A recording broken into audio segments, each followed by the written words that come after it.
Dari dulu gue gak pernah percaya santet. Sampai akhirnya makhluk itu datang sendiri. Kejadian ini sekitar tahun 2020, tepatnya di daerah pinggir Jawa Barat. Gak terlalu pelosok, tapi juga bukan kota. Jadi masih banyak banget cerita-cerita yang ya kadang susah buat dijelasin sama logika. Jika kamu sedang sendirian, sebaiknya matikan video ini sekarang. Karena ada cerita yang tidak suka untuk diceritakan. Beberapa orang yang mendengar kisah ini mengaku tidak lagi sendirian di malam hari. Dan yang paling menyeramkan, terkadang mereka ikut mendengarkan bersama kita. Selamat datang di cerita horor paling gelap.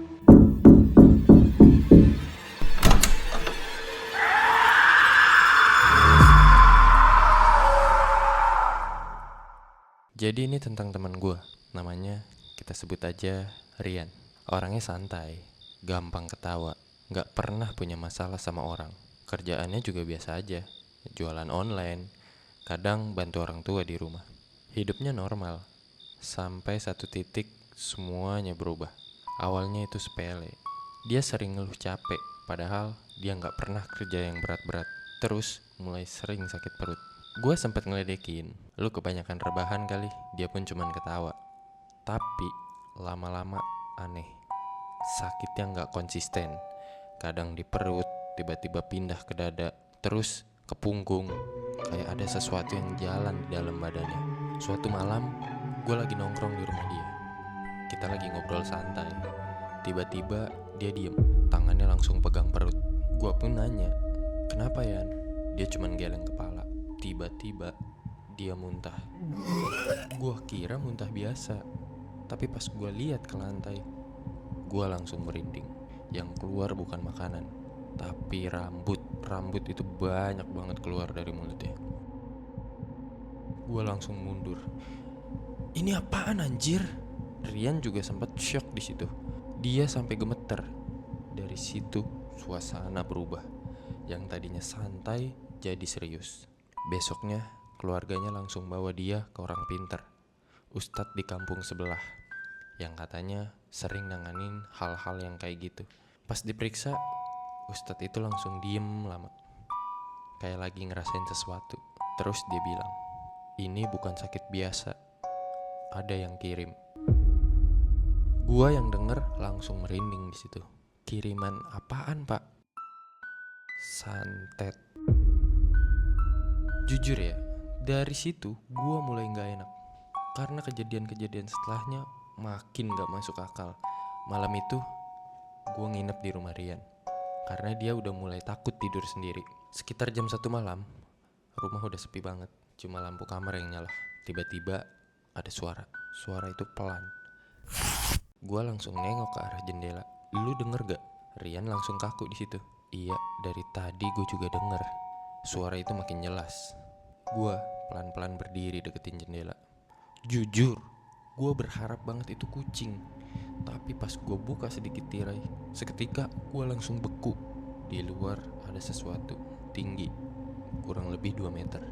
Hitam, bukan karena gelap, tapi emang hitam pekat. Rambutnya panjang, nutupin muka, dan kepalanya miring. Gak normal pokoknya. Gue langsung mundur. Yan, itu apaan? Rian langsung nutup muka. Dia udah panik banget. Tiba-tiba jendela diketuk keras. Kita berdua langsung kaget. Terus dari luar kedengar suara. Suara itu pelan. Keluar. Sumpah, itu bukan suara manusia. Malam itu kita gak bisa tidur sama sekali. Besoknya kita ceritain semuanya ke Ustadz. Dia pun jawab, itu yang dikirim.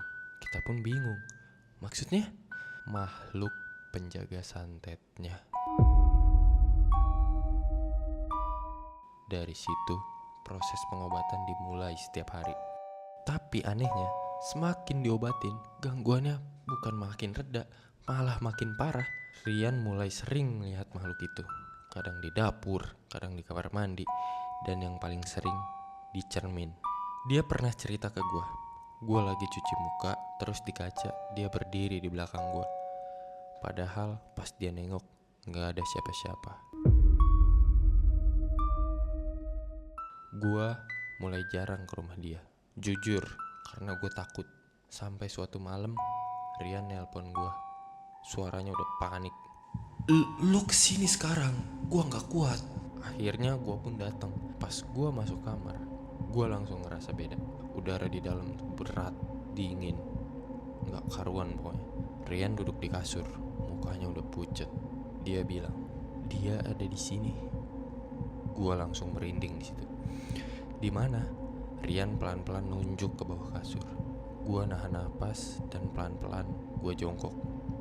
Dan pas gue lihat ke bawah kasur, gue berharap banget itu kosong. Tapi enggak, ada sepasang mata merah ngeliatin gue. Gue langsung mundur jatuh. Dan perlahan makhluk itu keluar, merangkak. Tangannya panjang, kukunya hitam, wajahnya nggak jelas, kayak setengah manusia, setengah sesuatu yang lain. Dia mendekat ke Rian, terus berbisik. Sebentar lagi. Rian langsung pingsan di situ. Setelah kejadian itu, keluarganya makin serius.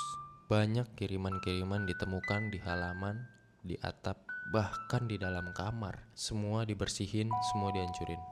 Dan akhirnya, setelah berminggu-minggu pengobatan itu, gangguan itu mulai hilang. Dan perlahan Rian pun sembuh. Tapi ada satu hal yang baru ketahuan setelah semuanya selesai.